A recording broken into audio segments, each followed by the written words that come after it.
రోహిణి మీద అనుమానంతో మలేషియాకి టికెట్లు బుక్ చేసి కావాలని రోహిణిని బెదిరించిన బాలు. షాక్లో రోహిణి. అసలు రోహిణి ఏం చేయబోతుందో తెలుసుకోవాలనుకుంటే ఇప్పుడే మా ఛానల్ తప్పకుండా సబ్స్క్రైబ్ చేసుకుని మా వీడియోని ఒక లైక్ చేసి మా వీడియోని షేర్ చేయండి. ఈ వీడియోని పూర్తిగా చూడండి, అప్పుడే మా కథ మీకు అర్థమవుతుంది. ఇక మీనా అయితే పూలమాలలు కడుతుంటే అప్పుడే ఇక బాలు అయితే మీనా దగ్గరికి వెళ్ళి, మీనా చూసావా, నువ్వు గమనించావా, ఎప్పుడైనా సరే మలేషియా పేరెత్తుతుంటే పార్లరమ్మ చాలా భయపడిపోతుంది, వణికిపోతుంది, ఎందుకంటావు అని బాలు అడిగేసరికి, అవునండి, మీరు గమనించారా, నేను కూడా గమనించాను, చాలా దారుణంగా భయపడుతుంది, ఏదో తనది మలేషియా కానట్టు, ఒకవేళ మలేషియా వెళ్తే వాళ్ళ గురించి ఏదో బయటపడిపోతుంది అన్నట్టే భయపడిపోతుంది, మనమేమీ మలేషియా వెళ్ళాం కదా, ఎందుకని రోహిణి ఎంత భయపడుతుంది అని మీనా అంటుంటే, అదే నాకు అర్థం అవ్వట్లేదు మీనా, నిజంగా తిను మలేషియా నుంచే వచ్చిందా లేకపోతే ఇక్కడ అమ్మాయా, నాకు అర్థం కావట్లేదు, ఆ రోజు కూడా కరెంట్ లేనప్పుడు బిందులు చాలా చకచకా మోసేసింది, నీకులాగే మోసింది తను కూడా, కానీ డబ్బుడమ్మ మాత్రం మోయలేకపోయింది, ఎందుకంటే తనకు అలవాట్లేదు, కానీ మలేషియాలో పుట్టి పెరిగిన రోహిణికి మాత్రం ఇలా బిందులు మోయడం ఎలా అలవాటు ఉంటుంది అని మీనా బాలు అయితే మాట్లాడుకుంటూ ఉంటారు. సరే, నేను ఏదొకటి చేసి రోహిణి బండారాన్ని బయట పెట్టాలి, అసలు రోహిణి చాలా రోజుల నుంచి నాటకాలు ఆడి ఇప్పటిదాకా షోరూమ్ తనే పెట్టించింది, వాళ్ళ నాన్న డబ్బులు పంపించినందుకే ఆ షోరూమ్ వచ్చింది, మనోజ్ నిలబడ్డాడు, ఇలాగా కాళ్ళ మీద నిలబడ్డాడు అని అమ్మ మురిసిపోయింది, ఇవాళ నిజం బయటపడేసరికి రోహిణిని చితక్కొట్టింది, అదే ఇంకా నిజాలు బయటపడాలి, ఇన్ని రోజులు వెచ్చి రేగిపోయి విర్రవీగారు కదా, రోహిణి కూడా తక్కువేమీ తినలేదు, నిన్ను ఊరికే ఆట పట్టిస్తూనే ఉండేది, డబ్బు లేని వాళ్ళని చులకనగా చూసింది కదా రోహిణి కూడా, అందుకని నేను వాళ్ళ మీద మొత్తం నిజం తెలుసుకోవాలి, నిజమేమీ నాకు దొరక్కపోతే ప్రాబ్లమే లేదు, కానీ వీళ్ళు అబద్ధాలు ఆడి ఇప్పుడు బయటికి మాత్రం హ్యాపీగా నటిస్తూ డబ్బున్న వాళ్ళు నటిస్తే మాత్రం ఉంటుంది చూడు వీళ్ళకి అని బాలు మీనాతో అంటుంటే, ఎందుకండి మనకి వాళ్ళ గొడవలు, మన పని మనం చూసుకోవచ్చు కదా, వాళ్ళతో మనకెందుకు అని మీనా అంటుంది. ఉండాలి మీనా, వాళ్ళకి పనపాట లేకపోవచ్చు, మనకి మాత్రం పని పాట ఉన్నాయి, మనల్ని తక్కువ చేసి మాట్లాడిన వాళ్ళ నోరు మూయిస్తాను నేను, మన డెకరేషన్ గురించి, నువ్వు తెచ్చిన స్వీట్ల గురించి, నీకు వచ్చిన డెకరేషన్ ఆర్డర్స్ గురించి చాలా చీప్గా మాట్లాడాడు మనోజ్ గడ, లక్షలు మింగినోడు, కాబట్టి వాడి భార్య అసలు డబ్బున్నదో కాదో తెలుసుకుని అప్పుడు చెప్తాను వాడి సంగతి, వాడి భార్య సంగతి, నిన్నే అంటారా, చెప్తారు వాళ్ళ సంగతి అని బాలు అయితే బయటికి వెళ్ళిపోతాడు. అబ్బాయి అని చెప్తే మాట వినరు కదా అని చెప్పేసి మీనా అయితే కిచెన్లోకి వెళ్ళి వంట చేస్తూ ఉంటుంది. బాలు అయితే రాజేష్ దగ్గరికి వెళ్ళి అలా ఆలోచిస్తూ ఉంటాడు. అది చూసిన రాజేష్ అయితే, ఏంటి బాలు, ఏం ఆలోచిస్తున్నావు, ఏమీ లేదురా, ఇంట్లో పెద్ద గొడవ జరిగింది చెప్పాను కదా, దాని గురించి ఆలోచిస్తున్నాను, అయిపోయింది కదా, దొరికేశారు కదా దొంగలెవరో, ఇంకెందుకని నువ్వు భయపడ్డం, టెన్షన్ పడ్డం, ఆలోచించడం ఎందుకురా అని రాజేష్ అడుగుతుంటే, అది కాదురా, మా వదిన ఉంది కదా, అదే డబ్బుడమ్మ, తన గురించి కొంచెం నాకు డౌట్గా ఉంది, తను మలేషియా నుంచి రాలేదేమో అని అనుమానంగా ఉంది, వాళ్ళ మావయ్యని చూస్తూనే కూడా, ఆ రోజు నువ్వు కూడా చూసావు కదా, వాళ్ళ మావయ్య ఎలా ఉన్నాడు, ఏదో మటన్ షాప్లో మటన్ కొట్టుకునే వాళ్ళ ఉన్నాడే, కానీ ఎప్పుడు చూసినా మటన్ గురించే మాట్లాడేవాడు, మలేషియా గురించి కానీ బిజినెస్ గురించి కానీ తనకు ఏమీ తెలిసినట్టు ఏమీ లేదు, తన వాలకం, తన డ్రెస్సింగ్ సెన్స్ అవన్నీ చూస్తుంటే అలానే అనిపించింది నాకు, తట్టుకోలేకపోయాను వాడిని ఆ రోజు చూసి, ఎలాగైనా నిజం బయటపడదామని మందు పట్టిస్తే తిరిగి మళ్ళీ మన మీదకే వచ్చింది కదా ఆ రోజు, కానీ రోహిణిని చూస్తుంటే నాకు డౌట్ కొడుతుందిరా, తను మలేషియా నుంచి రాలేదని డౌట్ కొడుతుంది నాకు, ఏం ప్లాన్ చేసి రోహిణి నోట్లోంచి బయటకు నిజం బయట పెట్టాలి అని ఆలోచిస్తున్నాను రా అని బాలు అనేసరికి, అవునా, సరేరా, నేను కూడా ఆలోచిస్తాను అని చెప్పేసి రాజేష్ అంటాడు. ఇంకో పక్కేమో రోహిణి అయితే చాలా టెన్షన్గా ఉంటుంది, ఏమో అత్తయ్య గారికి ఈ విషయం తెలిస్తే ఇలా ఉన్నారంటే, రేపొద్దున్న నాకు చింటూ అనే కొడుకున్నాడని, నేను డబ్బున్న అమ్మాయిని కాదని, నాకు ముందే పెళ్ళయిందని తెలిస్తే ఇంక అత్తయ్య గారు అసలు ఎలా ఉంటారు, నన్ను ఇంక చంపేసి బయట పాడేస్తారేమో, అంతలా రియాక్ట్ అయ్యారు ఇవాళ, చాలా భయంగా ఉంది అని మనసులో అయితే ఆలోచించుకుంటూ ఉంటుంది రోహిణి. అప్పుడే షోరూమ్ నుంచి మనోజ్ అయితే ఇంటికి వస్తాడు. మనోజ్ ఇంటికి వచ్చి కాళ్ళ చేతులు కడుక్కుని లోపలికి వెళ్ళబోతుంటే రూమ్లోకి, రే మనోజ్ ఆగు అని ప్రభావతి పిలుస్తుంది. ఏంటమ్మా, ఎందుకు పిలిచావు, ఎక్కడికి వెళ్తున్నావురా, మా రూమ్లోకి వెళ్తున్నాను, మీ రూమ్లోకి వెళ్ళడానికి వీల్లేదు, ఉంటే బయట అదన్నా పడుకోవాలి, లేకపోతే నువ్వన్నా పడుకోవాలి, ఇవాళ నేను మీకు వేసే శిక్ష ఇది, అసలు తన దగ్గర నువ్వు పడుకోవడానికి కూడా వీల్లేదు, తన దగ్గర ఉండడానికి కూడా లేదు, అసలు ఊరుకునేదే లేదు అని చెప్పేసి ప్రభావతి అంటుంటే, అదేంటమ్మా, నా భార్య దగ్గర కాకపోతే ఎక్కడ ఉండమంటావు నన్ను అని మనోజ్ అంటుంటే, ఎక్కడ చోట ఏడ్రా, నీ భార్య దగ్గర మాత్రం పడుకోవడానికి వీల్లేదు, ఎందుకంటే తను చేసిన మోసానికి ఇంకా నేను జీర్ణించుకోలేకపోతున్నాను, నా కోపం తగ్గేదాకా మీ ఆవిడ దగ్గర ఉండడానికి వీల్లేదు, ఇద్దరు కలిసి చాలా బాగా ప్లాన్ చేసి నన్ను మోసం చేశారు కదా అని ప్రభావతి అంటుంటే, అమ్మా నేను కావాలని మోసం చేద్దామని మేమేం ప్లాన్ వేయలేదమ్మా. అది ఆ టైంకి అలా జరిగిపోయింది. ఆ డబ్బులు తీసుకుని మేము ఇలా వెదిగి ఆ తర్వాత మీకు డబ్బులు ఇద్దామని అనుకున్నాం, కానీ ఇలా మోసం చేద్దామని మాత్రం అనుకోలేదమ్మా నీక. మనోజ్ అంటుంటే రే రే రే అది మోసమే అంటారా ఏ భాషలో అయినా సరే. సిగ్గు లేకుండా డబ్బులు తీసుకుని షోరూమ్ పెట్టేసుకుని వచ్చిన లాభం కూడా ₹1 కూడా ఇవ్వకుండా వెళ్ళి విల్లా కొనేసి మళ్ళీ ఇల్లు అమ్మేయమని చెప్పిన విధవ వాడు మళ్ళీ పాపం తిరిగి డబ్బులు ఇస్తాడని ఆశిస్తామా? ఇంకా లాభాలు రాలేదా నీకు? 10 లక్షలు లాభం వస్తే కనీసం 1 లక్ష అయినా నాన్నకి కానీ అమ్మకి కానీ ఇచ్చావా? దానికి తోడు ఇంకో ఎక్స్ట్రా డబ్బులు అప్పు చేసి మరి ఆ విల్లాకి కట్టావు. కానీ ఆ విల్లాలో ఉండడానికి రెంట్ ఇవ్వడానికి మళ్ళీ ఈ ఇల్లు అమ్మేయాలని నువ్వు షరతులు పెట్టావు. ఇవన్నీ ఏంట్రా అని చెప్పేసి ఇక బాలు అంటుంటే అది అని చెప్పేసి ఇక అలా ఉండిపోతాడు మనోజ్. అయితే నాన్న చూసావు డబుల్ యాక్షన్ ఎలా మాట్లాడుతున్నాడో, అమ్మ దగ్గర ఒకలాగా నా దగ్గర ఒకలాగా మాట్లాడుతున్నాడు. అమ్మ వాళ్ళ వాటిలో కరిగిపోయి ఇల్లు ఎక్కడిచ్చేస్తుంది రాసిచ్చేస్తుంది అని ఆనందపడిపోతున్నట్టున్నాడు.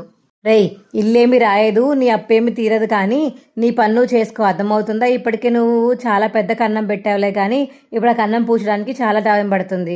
ముందు 30 లక్షలు కట్టడానికి అవి తెచ్చుకో వెళ్ళి అని చెప్పేసి ఇక బాలు చెప్పడంతో చా అని చెప్పేసి ఇక మనోజ్ అయితే మాడమొక్కం వేసుకుని పక్కకి వెళ్ళిపోతాడు. రే వాడు అసలుకే బాధలో ఉంటే వాడెందుకు రెచ్చగొడుతున్నావు నువ్వు అని ప్రభావతి అడుగుతుంటే ఓహో వాడే బాధలో ఉన్నాడా, ఇంకెవరు బాధలో లేరా? నాన్నకి 40 లక్షలు పోయినప్పుడు నాన్న ఎంత బాధపడ్డారో వాడు కూడా అంతే బాధపడాలి. 40 లక్షలు అంటే మాటలా? ఆఫ్టర్ ఆల్ అన్నట్టు తీసి పడేశాడు ఎదవ్వ. వాడే కదా దొంగతనం చేసి తీసేసుకుంది, ఇప్పుడు తీసేసుకుని షోరూమ్ పెట్టుకున్నాడు.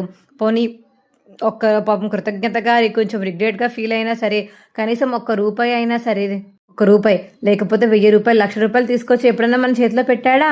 లేదు, మీ చేతిలో ఎప్పుడు పెట్టను కూడా పెట్టలేదు వాడు అని చెప్పేసి ఇక మాట్లాడుకుంటూ ఉంటారు ప్రభావతి సత్యం. అయితే ఇప్పుడు నా డబ్బులు నాకు కావాలి, డబ్బులు ఏమని చెప్పమ్మా? నాన్న చెప్పు, నా 2 లక్షలు నాకు కావాలి అని బాలు అడుగుతుంటే ఇప్పటికిప్పుడు వాడు ఎక్కడి నుంచి తెస్తాడురా అని చెప్పేసి ఇక ప్రభావతి అంటుంది. వాడు ఎక్కడి నుంచి తెస్తే నేను వాడిని అడిగాను, నిన్నెవడు అడిగాడు? జస్ట్ వాడికి చెప్పమని మాత్రమే చెప్పాను, తిరిగి సమాధానం నేను మేమని అడగలేదు కదా నేను అని ఇక బాలు అంటుంటే రేయ్ తర్వాత ఇస్తాను రా, ప్రస్తుతానికి లాస్లో ఉన్నాను కదా. ఏంటి లాస్లో ఉండేది? అగ్రిమెంట్ ప్రకారం నెలకి ఎంత ఇవ్వాలని రాసుకున్నాం, మర్చిపోయావా? లాస్ట్ మంత్ ఇవ్వలేదు, ఈ మంత్ ఇవ్వలేదు. ఫోన్లో ఊరుకుంటే మొత్తానికి ఇవ్వడం మానేస్తావు నువ్వు. ఇస్తే డబ్బులన్నా ఇవ్వు, లేకపోతే షోరూమ్ నాన్న పేరు మీద రాసే, ఒక పని అయిపోతుంది అని బాలు అనేసరికి ఒక్కసారిగా షాక్ అయిపోతాడు మనోజ్. అయితే రేయ్ ఏంట్రా ఆటలుగా ఉందా? నాన్న పేరు మీద షోరూమ్ రాయడం ఏంటి? అవునరా, ఏ తప్పేముంది? షోరూమ్ డబ్బులు ఎవరివి? షోరూమ్ పెట్టుబడికి పెట్టిన డబ్బులు ఎవరివిరా చెప్పరా అని చెప్పేసి ఇక బాలు అడిగేసరికి అవి నాన్నవేరా కదా, నాన్న డబ్బులు దొంగతనం చేసి నాన్న తెలియకుండా షోరూమ్ కట్టావు. అప్పుడు నాన్న డబ్బులు తీసుకుని కట్టిన షోరూమే అవుతుంది, కానీ నువ్వు సొంతంగా కట్టిన డబ్బులతో ఏం కాదు కదా. పోనీ మీ ఆవిడ తీసుకొస్తే మీ ఆవిడ ఇచ్చిన డబ్బులతో కట్టుకున్నావంటే అది నీదవుతుంది, కానీ నాన్న డబ్బులు దొంగతనం చేసి తీసుకుని కట్టుకున్న వాడి సొమ్ము అవి ఎప్పటికీ నిలబడదురా. అయినా ఇప్పుడు నేనేమన్నానని నాన్నని ఓనని చేయమన్నాను అంతే కదా. నువ్వు ఇప్పటికీ అందులో సేల్స్ మ్యాన్ లాగే ఉంటావు. షేర్ హోల్డర్ చెప్పినా ఇంత షేర్ నెల తీసుకో, నాన్నకి ఇవ్వి, నాన్నప్పుడు ఇంకెక్కడికి బయటకు వెళ్ళాల్సిన అవసరం లేదు అని బాలు చెప్పేసరికి ఇక ఐడియా ఏదో బాగానే ఉందని ఇంట్లో అందరు తలూపుతారు. ఏంటి ఐడియా బాగానే ఉండేది? మీ 40 లక్షలు మీకు తీసుకొచ్చేస్తాను, అర్థమవుతుందా అని మనోజ్ అనేసరికి ఎప్పుడు ఇస్తావు, నువ్వు ఇచ్చినప్పుడు చూద్దాంలే అని బాలు అంటుంటే రోహిణి మీ నాన్నగారికి ఫోన్ చేసి అర్జెంటుగా డబ్బులు అడుగు, డబ్బులు కావాలి అని చెప్పు, అర్జెంట్ అని చెప్పు, 50 లక్షలు అడుగు, ఇదిగో వీడికో 2 నాన్నకో 40 ఇచ్చేసి మిగతాయి మనం దాచుకుందాము అని మనోజ్ అంటుంటే అబ్బో ఇచ్చిందిలే పెద్ద ఆట, పెద్ద బంగ్లా, 1 లక్ష కూడా అక్కడి నుంచి రాలేదు, కానీ కబుర్లు చెప్తున్నావేంటి మనోజు నీ ప్రభావతి అంటుంటే అమ్మ ఏంటో మళ్ళీ తీసి పడేస్తున్నావు? అవునరా తీసి పడేస్తాను, మరి ఎన్నిసార్లు చెప్పాను నేను కనీసం తనకి వాళ్ళ నాన్న అడిగి డబ్బులు తీసుకురమ్మని చాలాసార్లు చెప్పాను, కానీ నా మాట వినందా? ఏనాడు నా మాట వినలేదు, అక్కడి నుంచి డబ్బులు తీసుకురాలేదు. తట్టుకోలేకపోతుందంట దీని మాటలు విని విని చిరాకు వచ్చేసింది నాకు.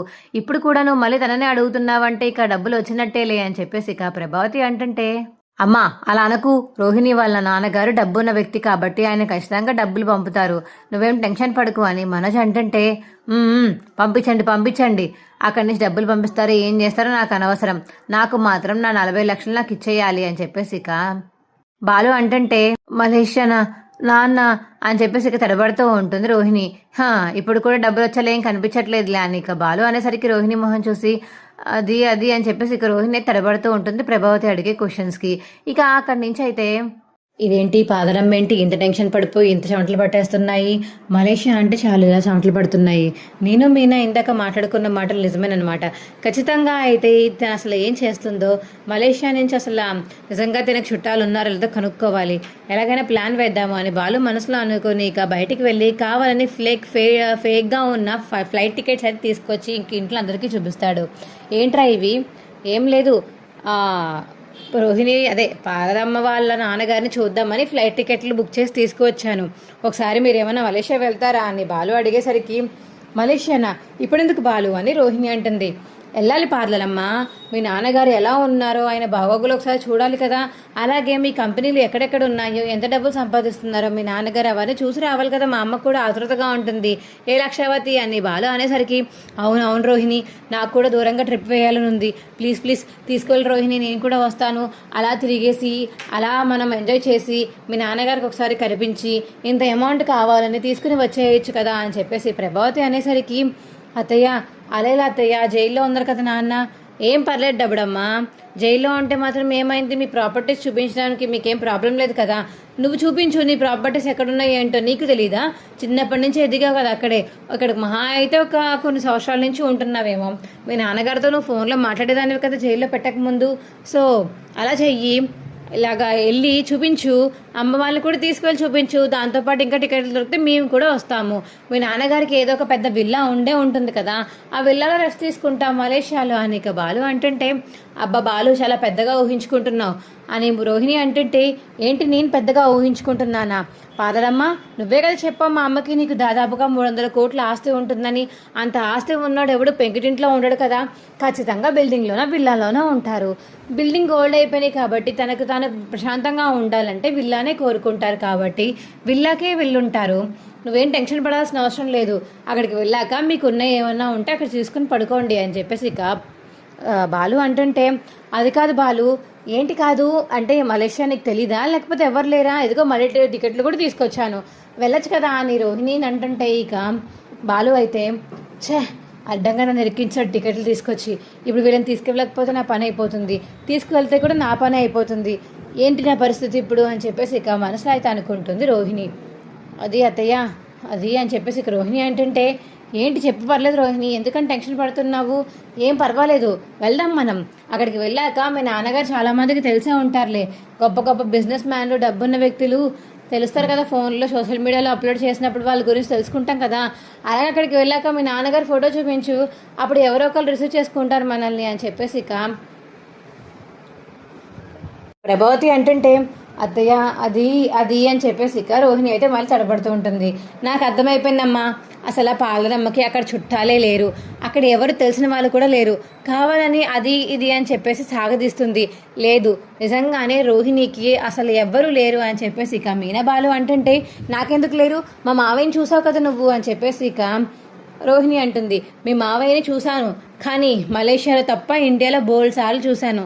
ఒక 4-5 సార్లు చూశాను మీ మావయ్యని ఇక్కడే. మేము ఒకసారి మీనా బండి నడుపుకుంటూ వెళ్తుంటే అక్కడ ఎదురయ్యారంట.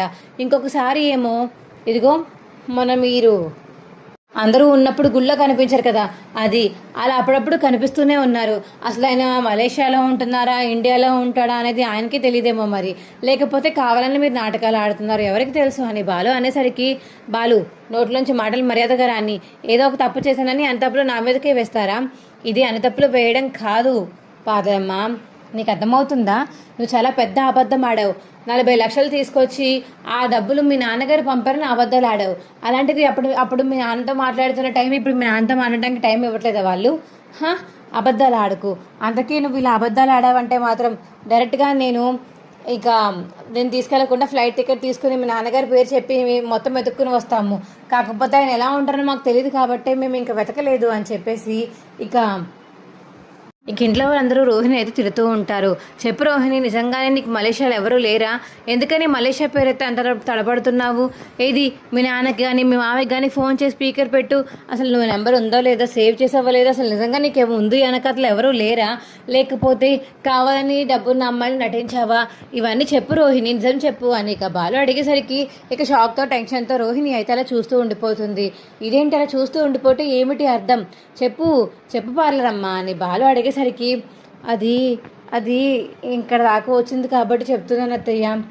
నేను మలేషియాలో పుట్టలేదు, మలేషియాలో పెరగలేదు, నాకు అంతగా ఆస్తులు లేవు అని ఇక రోహిణి నిజం చెప్పేయడంతో ఏంటి నిజంగానా అని చెప్పేసి ఇక ప్రభావతి అయితే మళ్ళీ చితక్కొట్టి ఇంట్లోంచి బయటికి గెంటేస్తుంది రోహిణిని.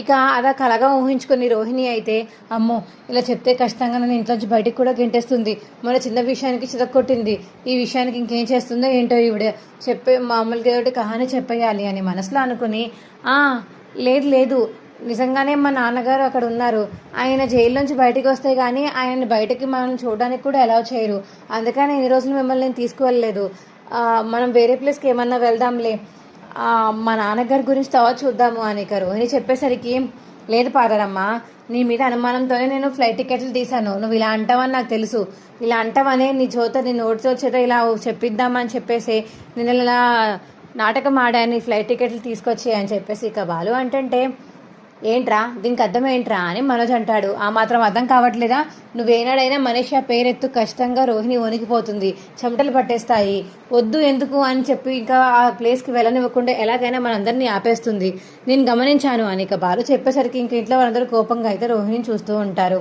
ఏవే రోహిణి, నిజంగానే నువ్వు మలేషియా నుంచి వచ్చావా లేకపోతే ఇక్కడే పుట్టి ఇక్కడే పెరిగావా, లేని కుటుంబం నుంచి వచ్చావా, మనోజ్ని పెళ్లి చేసుకోవడానికి కావాలని ఉన్న కుటుంబంగా నటించావా, చెప్పవే అనిక ప్రభావతి అయితే గట్టిగా అరిచి అడుగుతుంది రోహిణిని.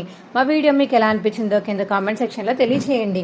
మా వీడియో కనుక నచ్చితే మా వీడియోని లైక్ చేసి తప్పకుండా మా ఛానల్ సబ్స్క్రైబ్ చేసుకుని పక్కనే ఉన్న గంట సింబల్ మీద క్లిక్ చేసి నోటిఫికేషన్స్ ఆల్లో పెట్టుకోండి. అప్పుడే మేము చేసే వీడియోలు మీకు రోజు వస్తుంటాయి. Bye friends.